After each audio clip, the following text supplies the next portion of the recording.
봅시다. 한번 인사하겠습니다. 하나님을 바라봅시다.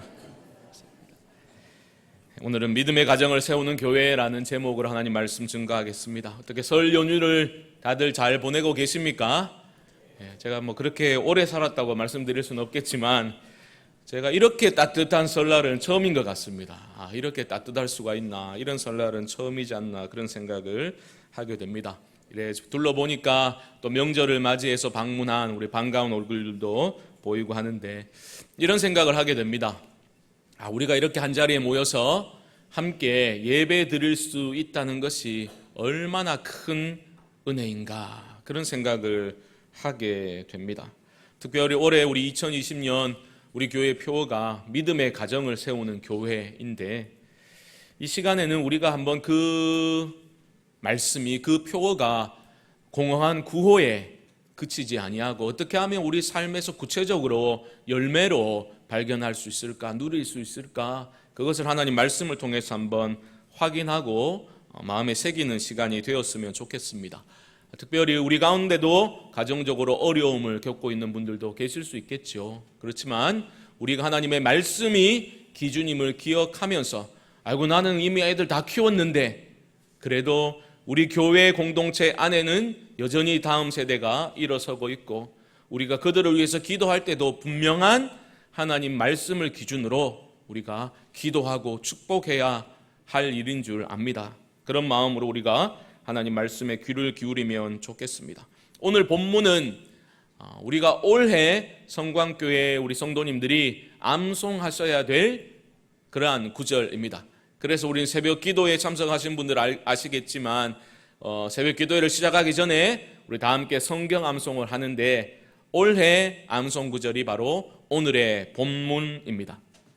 여러분 쉐마라는 말 들어보셨을 겁니다. 오늘 본문은 쉐마로 잘 알려진 말씀인데요, 쉐마 이스라엘로 시작합니다. 쉐마로 알려진 것은 히브리어 단어 쉐마로 오늘 본문이 시작되고 있기 때문입니다. 쉐마는 들으라 라는 뜻입니다. 쉐마 이스라엘, 들으라 이스라엘이여, 이스라엘아 들으라, 그렇게 말씀하고 있습니다. 신앙인은 잘 듣는 사람이어야 합니다. 우리의 신앙이 깊어지려면, 하나님께 가까이 나아가려면, 영적으로 성숙해지려면 우리는 잘 듣는 사람이 되어야 합니다. 자기 말만 하기 바쁘고 남의 말을 듣지 않는 사람들, 영적으로 깊어지기는 참 힘듭니다. 잘 들어야 하는데 우리 신앙인들은 누구의 음성을 잘 들어야 되겠습니까? 너무나 당연한 말이죠. 여호와 하나님의 음성을, 우리 신앙의 대상이신 하나님의 음성을 잘 들어야 합니다. 그것을 쉐마 신앙이라고 표현해도 좋겠습니다. 여호와의 음성을 청종하는 것, 그것이 쉐마 신앙의 핵심입니다. 그냥 들으라 이스라엘이라고 말했지만 들으라라는 말이 단순한 청거 활동을 뜻하지는 않겠죠. 우리가 자녀들에게 제발 말 좀 잘 들어라 라고 말할 때 내 보청기라도 좀 빌려줄까, 이런 뜻은 아니지 않습니까? 무슨 뜻입니까? 말을 잘 들으라는 말은 경청하고 순종하라 라는 뜻을 담고 있습니다. 하나님의 음성을 우리는 다 청종하고 싶지 않습니까? 나는 싫다, 나는 어긋날 거야, 이렇게 결단하신 분들은 이 자리에 안 계실 겁니다. 하나님의 음성을 잘 듣고 순종하기 위해서는 어떤 일이 선행되어야 하겠습니까? 하나님이 어떤 분이신지를 바로 알아야 됩니다. 기독교는 맹목적인 충성을 강요하는 종교가 결코 아닙니다. 하나님이 어떤 분이신지를 우리가 바로 알게 되면 우리는 그 하나님을 사랑하게 되는 겁니다. 4절 말씀 보십시오. 이스라엘아 들으라, 우리 하나님 여호와는 오직 유일한 여호와이시니. 하나님이 어떤 분이신지를 바로 아는 것이 가장 중요한 것입니다. 원문을 보게 되면 4개의 단어로 이 절이 구성되어 있는데요, 이렇습니다. 여호와 우리 하나님, 여호와 하나, 이렇게 되어 있습니다. 여호와 우리 하나님, 여호와 하나. 좀 풀어서 직역을 해보면 그런 뜻이겠지요. 여호와는 우리 하나님이시고 여호와는 하나이시다. 즉 유일하시다라는 의미입니다. 여호와, 야훼라는 뜻은 우리가 어떻게 알고 있습니까? 스스로 있는 자, 그렇게 알고 있지요. 모세가 호렙산에서 여호와 하나님을 만나게 되고 하나님의 이름을 여쭈어 보았을 때 하나님이 주신 답변이 뭡니까? 나는 스스로 있는 자니라. 그렇게 알고 있죠. 하지만 그 히브리어 동사 비동사를 사역형으로 읽을 수도 있거든요. 그렇게 읽는다면 어떻게 되겠습니까? 나는 있는 것들을 있게 하는 자다. 그렇게 할 수도 있는 거죠. 존재하는 것들을 존재케 하시는 분이 바로 하나님이십니다. 그런데 더 중요한 것은 무엇인가? 하나님은 모세에게 자신의 이름을 알려주실 때 진공 상태에서 그냥 이름을 던져주신 것이 아니라는 거죠. 하나님이 자신을 드러내실 때, 이름을 알려주실 때는 분명히 그 하나님은 이스라엘, 특별히 애굽의 압제 가운데 고통당하고 있던 그 백성들의 신음소리를 들으시고 내가 그들을 건져내겠다, 구원의 약속, 소망의 약속을 주신 그 맥락에서 하나님이 이름을 알려주신 겁니다. 여호와라는 이름은 모세에게 하나님이 주신 그 말씀과 직결되어 있습니다. 핵심이 뭐였죠? 내가 반드시 너와 함께 있을 거야. 너는 그것만 기억하면 돼. 그것이 핵심 메시지 아니었습니까? 바로 여호와라는 이름에는 내가 반드시 너와 함께 할 거야. 그것이 포함되어져 있는 겁니다. 종합해 보면 이렇습니다. 여호와라는 이름에는 스스로 존재하시면서 모든 것을 존재케 하시는 절대적이고 초월적인 속성이 그 이름에 담겨져 있습니다. 하지만 그 절대자시고 초월에 계신 하나님은 고통 중에 신음하는 백성들을 찾아오시는 하나님이시죠. 찾아오셔서 구원하시는 하나님이십니다. 오셔서 그 고통의 현장 가운데 함께 하시는 하나님. 그래서 야훼 여호와라는 이름에는 임마누엘, 우리와 함께 하시는 하나님, 임마누엘의 비밀이 담겨져 있는 겁니다. 절대자시요 초월자이시지만 나랑 상관없이 하나님이 독자적으로 그렇게 계신 게 아니라 그 하나님은 나와 함께 하시는, 나를 구원하신 여호와 하나님이십니다. 그렇기 때문에 두 번째 파트가 나오는 겁니다. 여호와는 유일하시다. 우리가 즐겨 부르는 찬양, 주 예수보다 더 귀한 분은 없네. 그때 우리가 이 고백을 하고 있는 겁니다. 여호와는 유일하시다, 하나시다라는 의미이기도 하지만 독특성을 의미하기도 합니다. 비교할 수가 없는 거죠. 여호와 하나님, 나를 구원하신 절대적으로 초월해 계신 하나님께서 나를 찾아오시고 동행해 주시니 우리가 그 세상의 그 어떤 것과도 비교할 수 없는 하나님이시다, 유일하시다. 우리는 그렇게 신앙을 고백하게 되는 것입니다. 자, 보십시오. 우리가 이렇게 하나님을 바로 알게 되면, 하나님이 어떤 분이신지를 우리가 깨닫게 되면 그 깨달음과 인식은 우리를 어디로 이끌어 갑니까?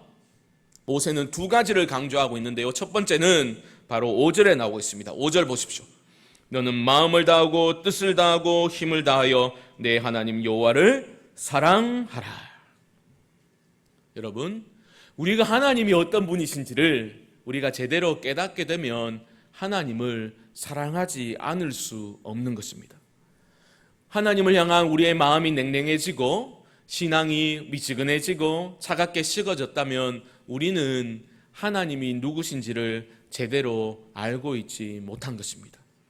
하나님이 어떤 분이신지를 알고 그 하나님이 내 삶 가운데 어떤 일들을 행하셨는지를 우리가 바로 안다면 우리는 하나님을 사랑하게 되어 있습니다. 그냥 사랑하는 게 아닙니다. 여기서 말하는 사랑은 그냥 일시적인 감정적인 흥분 상태에서 하는 사랑이 아닙니다. 추상적인 사랑, 관념적인 사랑이 아니라 어떤 사랑입니까? 마음을 다하고 뜻을 다하고 힘을 다한다는 것은 나의 전부를 다 바쳐서 사랑한다라는 의미입니다. 내 전부를 들여서 하나님을 사랑하게 됩니다. 하나님이 어떤 분이신지를 바로 깨닫게 되면 말입니다. 우리 주님께서는 신약에서 여기에다가 목숨을 보태셨지요. 내 마음을 다하고 목숨을 다하고 뜻을 다하고 힘을 다하여 주 너의 하나님을 사랑하라. 하지만 목숨을 보태셨다고 뜻이 달라지는 게 아닙니다. 마음과 뜻과 힘을 다한다는 것 자체가 내 전부를 다 바쳐서 하나님을 사랑한다라는 뜻이기 때문입니다. 그 하나님을 바로 알게 되면 우리는 그 하나님을 사랑하게 됩니다. 사실 그렇잖아요, 여러분. 내가 하나님을 더 사랑해야 되는데 내 삶에서 그런 모습이 나타나지 못할 때 우리는 찔리잖아요.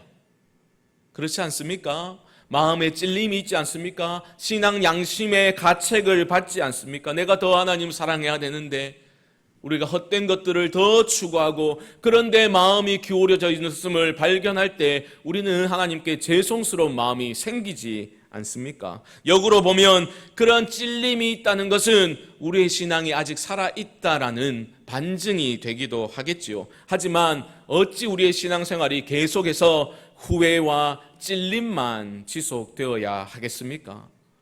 벗어나야 하는 겁니다. 그런데 우리의 전부를 다해서 하나님을 사랑한다는 것은 우리의 다짐과 결단으로 되어지지 않습니다. 그렇죠? 그게 가능합니까?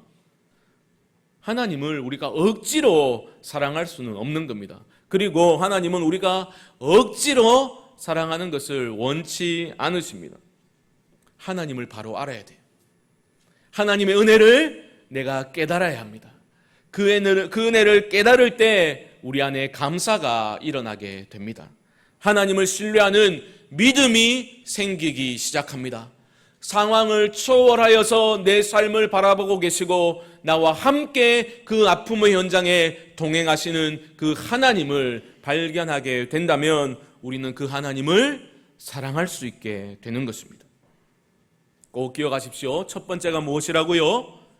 여호와 하나님을 나의 전부를 다해서 사랑하는 것, 그것이 쉐마의 가르침입니다.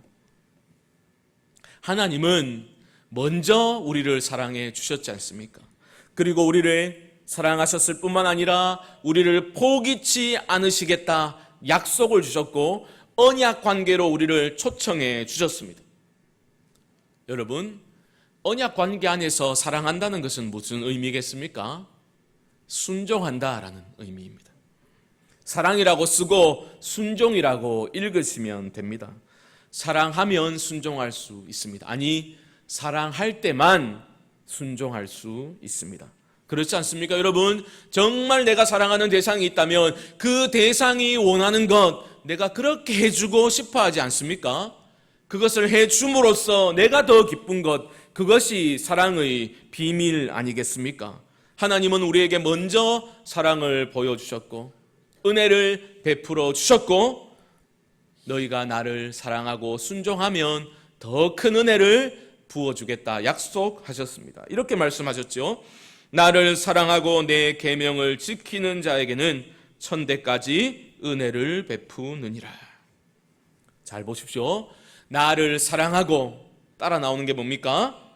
내 계명을 지키는 자에게는. 사랑과 계명을 지키는 것, 사랑과 순종은 이렇게 늘 함께 가는 겁니다. 우리 주님 또 뭐라고 하셨습니까? 나의 계명을 지키는 자라야 나를 사랑하는 자니 나를 사랑하는 자는 내 아버지께 사랑을 받을 것이요. 이렇게 말씀하셨습니다. 이 말씀을 여러분 오해하시면 안 되겠습니다. 나의 계명을 지키는 자라야 나를 사랑하는 자니, 이 말씀은 그래 이를 악물고 열심히 노력하고 있으니까 아이고 그 정도면 합격이다, 내가 우리 아버지한테 잘 말씀드려가지고 복을 주시도록 내가 힘을 좀 써볼게, 이런 의미가 아닙니다. 우리 주님은 자신의 전 존재를 던져서 우리를 사랑해 주셨지 않습니까? 그 사랑을 입은 사람들이라면, 그 사랑을 참으로 눈꽃만큼이라도 깨달은 사람이라면 내가 주님을 사랑하는 마음으로 주님의 계명을 지키는 자리, 순종의 자리로 나아가게 된다, 그런 말씀 아니겠습니까? 사랑하는 성도 여러분, 여러분들의 가정이 정말 믿음의 가정으로 세워지기를 원하신다면 다른 것보다 정말로 여러분 하나님을 사랑하실 수 있기를 주님의 이름으로 축복합니다. 하나님을 삶의 주인으로 인정하고 하나님을 사랑하는 것이 하나님께 영광을 올려드리는 유일한 길임을 여러분 인정하실 수 있기를 바랍니다. 하나님을 삶의 첫 자리에 두셔야 됩니다. 하나님이 기뻐하시는 가치들을 추구하는 모습을 보여줄 때에 여러분들의 사랑하는 자녀 손들이 그것을 보고 하나님 제일주의로 이 땅을 살아갈 수 있게 되는 겁니다. 부모들이 입으로는 신앙을 말하면서도 실제의 삶에서는 돈을 가장 사랑하는 모습을 보여주고 세상의 성공과 세상의 가치들을 가장 소중히 여기는 모습을 보여주게 되면 자녀들이 혼란에 빠지게 되는 겁니다. 믿음의 사람들은 어떤 사람들입니까? 소유가 좀 부족하더라도 세상적으로 우리가 부족함이 있다 할지라도 그 가정의 중심에 하나님을 두는 사람들이 믿음의 사람들입니다. 하나님을 전심으로 사랑하고 그 신앙으로 똘똘 뭉쳐 있으면 가정은 무너지지 않습니다. 다른 길은 없습니다. 우리는 하나님께 영광을 올려드리라고 지음받은 피조물들입니다. 하나님께 영광을 올려드리는 유일한 길은 다른 게 아니라 하나님을 사랑하는 것입니다. 하나님을 사랑하고 하나님의 말씀에 기쁨으로 순종하여 올 한 해 참된 하늘의 복을 누릴 수 있기를 주님의 이름으로 축복합니다.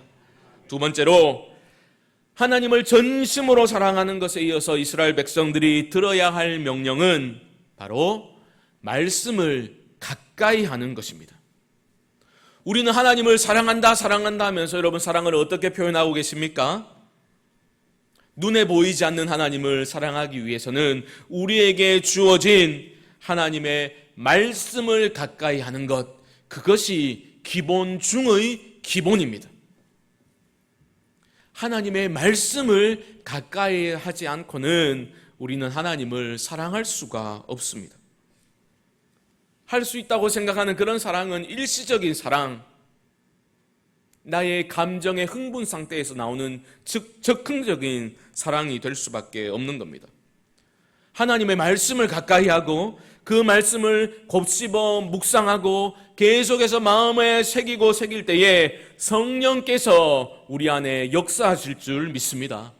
말씀을 가까이 할 때에 말씀의 내 내면을 비추어 볼 때에 내 삶의 연약함과 어리석음과 허물이 드러나게 되는 겁니다. 아프더라도 드러나야 고침을 받게 되고 회복이 일어나게 되는 겁니다. 우리의 신앙생활이 힘이 없고 뭘 해도 시큰둥하고 하나님의 말씀이 내 마음에 그렇게 가슴 뛰게 만들어주지도 못한다면, 형식적으로 우리의 신앙이 계속해서 굳어가고 있다면 그것은 말씀의 빈곤 때문입니다.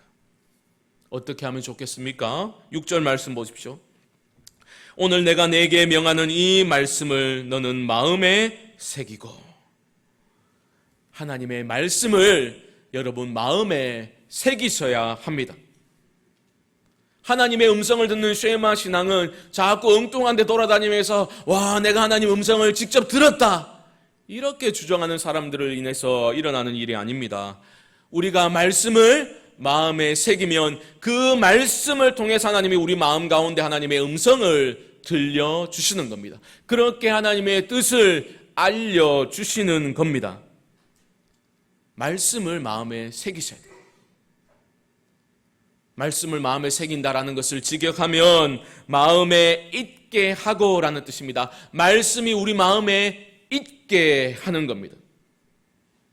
우리 모두는 죄인이라서 죄 짓는 일에는 얼마나 그렇게 능숙능란한지 모릅니다. 그렇죠? 마음에 굳이 새기려고 들지 않아도 하나님 기뻐하시지 않은 나쁜 것들은 한 번만 해도 마음에 탁 새겨지죠. 훈련할 필요도 없습니다. 그런데 여호와 하나님의 말씀이 우리 마음에 있게 하기 위해서는 우리는 그렇게 애를 써야만 하는 거죠. 우리가 왜 매일 큐티를 합니까? 왜 그렇게 통독을 하셔야 됩니다? 계속해서 강조합니까? 매일매일 우리를 하나님 말씀 앞에 세워야 하기 때문입니다. 신자의 삶은요, 언제 어디서나 하나님의 말씀이 생각나는 사람이 믿음의 사람들입니다. 그 말씀이 내 삶에서 일어날 수밖에 없는 선택과 결정에 영향을 미쳐야 합니다. 그것이 신자의 삶입니다. 그것이 목사의 삶이 아니라, 그것은 어떤 믿음이 특출난 사람들의 전유물이 아니라, 여러분들이 신자라면, 믿음의 사람들이라면 하나님의 말씀이 여러분 삶 가운데 영향력을 발휘해야만 하는 겁니다. 그것이 신자의 삶입니다. 아이고, 그래서 깝깝해서 어떻게 살겠는가, 그런 마음이 생길 수 있겠죠. 그렇지 않습니다. 정말 여러분, 하나님의 말씀이 내 일상의 삶에서 생각나고 그 말씀의 이끌림을 한번 받아보십시오. 그 경험을 하게 된다면 그때 여러분, 참된 자유가 이런 것이로구나 깨닫게 되실 겁니다. 말씀의 이끌림에 순종할 때에 임하게 되는 그 기쁨이라는 것은 그 어떠한 세상이 주는 가치와 기쁨과는 비교도 할 수 없는 그러한 기쁨임을 여러분 경험으로 맛보아하실 수 있기를 주님의 이름으로 축복합니다. 일평생 교회를 출입하면서도 그 말씀의 풍성함과 능력을 경험하지 못한다는 것이 얼마나 비극적인 신앙생활이겠습니까? 여러분, 마음에 말씀이 있게 하셔야 합니다. 마음의 말씀을 새기셔야 합니다. 이것은 결코 건너뛸 수 없는 신자의 싸움입니다. 신앙의 핵심입니다. 어떻게 하면 우리는 내 마음에 말씀이 있게 할 수 있겠습니까? 반복입니다. 반복. 새긴다라는 것은 한번 줄을 끊는다고 새겨지는 것이 아닙니다. 끊임없는 반복을 통해서 말씀이 몸에 배어들고 습관이 되어야 합니다. 거룩한 습관이 몸에 배어야 합니다. 그 방법을 7절로 9절 말씀에서 얼마나 반복해서 가르쳐야 되는지를 강조하고 있습니다. 7절 말씀 보십시오. 내 자녀에게 부지런히 가르치며 집에 앉았을 때에든지 길을 갈 때에든지 누워있을 때에든지 일어날 때에든지 이 말씀을 강론할 것이며, 강론하다라는 말은 그냥 말하다라는 뜻입니다. 여기서 알 수 있는 게 뭡니까? 첫째로 신앙교육의 주체가 누구라고 알려주고 있습니까? 부모님입니다. 신앙교육의 주체는 부모입니다. 내 자녀에게 부지런히 가르치고 앉았을 때든지 일어섰을 때든지 누웠을 때든지 끊임없이 하나님 말씀을 들려주고 하나님 이야기를 해줘야 한다. 그것이 바로 부모의 사명입니다. 아이고, 나는 아직 그 수준이 아닌데 이렇게 생각하시면 안 돼요. 하나님의 말씀이 가장 중요한 건 맞구나, 그 믿음이 있다면 가정에서 하나님 이야기를 하셔야 됩니다. 왜냐? 들려줌으로써, 계속해서 말을 함으로써 자기 마음에 새겨지기 때문입니다. 그런 경험 있으실 겁니다. 주일학교 교사를 하실 때 어떻습니까? 아이들 잘 가르치려고 잘 준비하고 계속해서 가르치다 보면 그것이 자기 마음에 더 새겨지는 것 경험해 보셨지 않습니까? 아, 이 말씀이 그런 말씀이로구나. 자기가 은혜를 받는 거예요. 자기가 은혜를 받는 거예요. 말씀을 가르치는 것은 자신을 위함이기도 합니다. 아이들에게 계속해서 세상의 이야기를 흘려보낼 것이 아니라 하나님 이야기를 하실 수 있기를 주님의 이름으로 축복합니다. 특별히 우리 아버지들이 그 일에 앞장서셔야 합니다. 아이고, 피곤하니까 당신이 좀 알아서 해. 그렇게 하시면 안 돼요. 믿음의 가장으로서 여러분, 말씀을 생명처럼 여기고 하나님 말씀 이야기를 흘려보낼 때에 여러분들이 그렇게 사랑하는 자녀손들의 삶에 하나님의 은혜가 임하게 될 줄 믿습니다. 8절 말씀 보십시오. 너는 또 그것을 내 손목에 메어 기호를 삼으며 내 미간에 붙여 표로 삼고. 너무나 인상적인 말씀이죠. 특별히 모세 당시에는 이런 일을 상상도 못했겠지만 오늘날 이런 것들을 보게 됩니다. 사실 웨어러블 컴퓨터라고 해가지고 다 입을 수 있고 손목에 차고 다니잖아요. 손목에 스마트워치를 차가지고 요즘 왜 대화를 하다 보면 좀 기분 나쁘게 느껴질 때가 있죠. 언제입니까? 자꾸 상대방이 시계를 봐요. 시계를. 아이고, 내하고 이야기하는 게 지루한가? 중요한 약속이 있는가? 그렇게 오해하실 필요는 없습니다. 왜 시계를 쳐다볼까요? 계속해서 문자가 들어오기 때문이에요. 시계에 카톡이 오고 오늘 날씨가 어떻다고 오고 하니까 찌릿찌릿 울리니까 자꾸 습관적으로 보게 되는 겁니다. 실시간으로 이메일이 도착했다고 알려주고 문자가 도착했다고 계속해서 손목에 차고 있는 거죠. 또 안경을 쓰면 또 컴퓨터와 연동돼 가지고 얼마나 놀라운 일들을 하게 됩니까? 손에 차고 있는 거죠. 저도 예전 시계, 지금 시계는 아니지만 예전 시계에 막 제가 열을 내가지고 막 설교하고 있을 때 찌릿찌릿합니다. 문자가 떠요. 뭔가 싶어서 보면 1분간 심호흡을 하시면 도움이 됩니다. 이런 거 알려줘요. 제가 막 열을 내서 설교하니까 이 맥박이 이제 빨라졌나 보죠. 그걸 감지하고 1분간 심호흡을 하세요. 알려주기도 합니다. 실시간으로 즉각적으로 알려주는데 그런 것들을 보면서 제 마음에 좀 씁쓸한 마음이 생기더라고요. 왜 그런가? 와, 이렇게 어쩌면 그런 정보들 즉각적으로 그렇게 몰라도 상관없지 않습니까? 그런데 우리가 하나님의 음성을 듣는 일, 하나님이 우리에게 말씀하시는 때에 우리가 그만큼 즉각적으로 반응하고 확인하며 살아가고 있는가? 그런 마음이 들었습니다. 여러분, 동영상 같은 거 보시면 유대인들이 말씀 토라를 암송할 때 고개를 막 이렇게 머리를 흔들면서 그렇게 암송하는 거 보셨을 겁니다. 그들은 실제로 테필란이라는 작은 상자를 손목에 맵니다. 끈으로 해가지고 손목에 맵니다. 그 안에는 쉐마 말씀이 기록되어져 있어요. 그 안에 들어있습니다. 또 이마에 묶습니다. 그렇게 하고서 말씀을 그렇게 머리를 조아리면서 암송하는 모습 여러분 보셨을 겁니다. 아이고 뭐 그렇게 극성맞게 신앙생활을 하는가?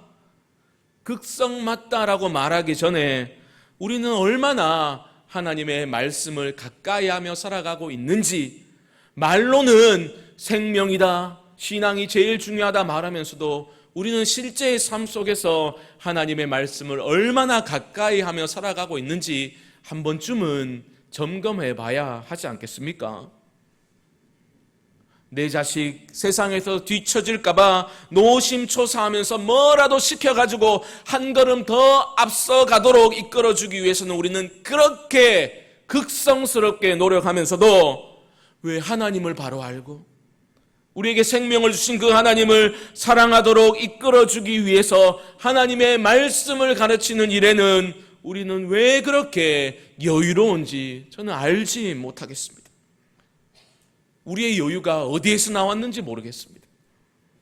사랑하는 성도 여러분, 올 한 해 우리 가정에서부터 하나님을 삶의 최우선순위에 두시고 그 하나님을 예배하시고 하나님의 말씀을 가까이 하시고 그 말씀 가운데서 우리 가정이, 우리 가족들이 나아갈 방향을 발견하시고 그 말씀으로 인해서 우리 가정 가운데 있는 두려움이 떠나가고 하나님의 은혜와 사랑으로 충만히 채워지는 복을 경험하실 수 있게 되기를 주님의 이름으로 축복합니다.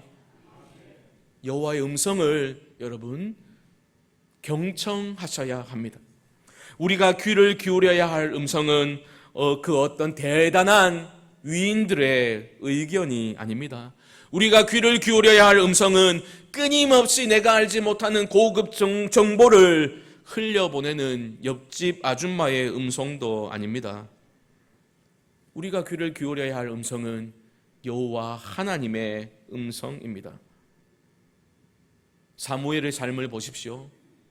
사무엘이야말로 쉐마 신앙의 소유자라고 말할 수 있을 겁니다. 어릴 적부터 여호와의 음성을 들었습니다. 그리고 사무엘이 하는 고별 설교를 분석해 보면 끊임없이 반복적으로 강조하는 게 있습니다. 핵심은 바로 여호와의 목소리를 잘 듣고 순종해야 한다. 그것을 계속 강조했던 사무엘, 쉐마 신앙의 소유자라고 말할 수 있을 겁니다. 하지만 대조적으로 사울의 삶을 보십시오. 사울은 출중한 외모를 가지고 있었습니다. 하나님 주신 재능들이 참 많은 사람이 사울이었습니다. 하지만 사울은 여호와의 음성을 청종하지 않았습니다. 그는 자신의 내면에 들끓고 있는 자신의 욕망의 소리에 귀를 기울였고 백성들의 소리를 두려워해서 그 백성들의 음성에 귀를 기울였습니다. 결국은 불순종의 자리에 서게 되고 하나님께 버림을 받게 되었습니다. 무서운 게 뭡니까? 사무엘이 왜 그렇게 하였냐고 사울을 강력히 책망하였을 때 사울이 이렇게 말합니다. 나는 실로 여호와의 목소리를 청종하였나이다. 이게 무서운 거예요. 하나님께 버림을 받았는데 나는 여호와의 목소리를 청종하고 있습니다. 헛된 주장을 하고 있는 겁니다. 왜 이렇게 이런 비극적인 일이 일어났겠습니까? 사울의 마음에 하나님의 말씀이 없었기 때문입니다. 마음에 가득 찬 것이 육신의 눈으로 보이는 겁니다. 눈에 보이는 대로 행해버리니 하나님께 버림을 받게 되는 것입니다. 그러면서도 자기 자신은 하나님이 좋아하실 일을 했다는 거예요. 하나님께 영광 돌리기 위해서 이렇게 했다는 거예요. 하나님의 음성을 청종하였나이다. 헛된 말을 늘어놓고 있는 것입니다. 사랑하는 성도 여러분, 우리 모두가 쉐마 신앙, 여호와의 음성을 듣고 청종하고 순종하는 쉐마 신앙을 사랑하는 자녀 손들에게 삶으로 가르칠 수 있기를 주님의 이름으로 축복합니다. 내가 먼저 매일매일 하나님의 말씀을 가까이 하고 그 말씀에 이끌림을 받는 삶이 얼마나 영광스럽고 기쁘고 감사한 일인지를 여러분 삶을 통해서 보여주실 수 있기를 바랍니다. 우리 가정이 그 하나님의 말씀이 중심이 되어서 그 말씀을 가까이 하는 거룩한 습관이 우리 가정 가운데 정착될 수 있기를 바랍니다. 하나님을 전심으로 사랑하고 사랑하기 때문에 억지로가 아니라 하나님을 사랑하기 때문에 기쁨으로 순종하여서 그런 믿음의 사람들에게 아낌없이 부어주시는 하나님의 놀라운 은혜와 복을 충만히 누리며 살아가실 수 있기를 주님의 이름으로 간절히 축원드립니다. 말씀을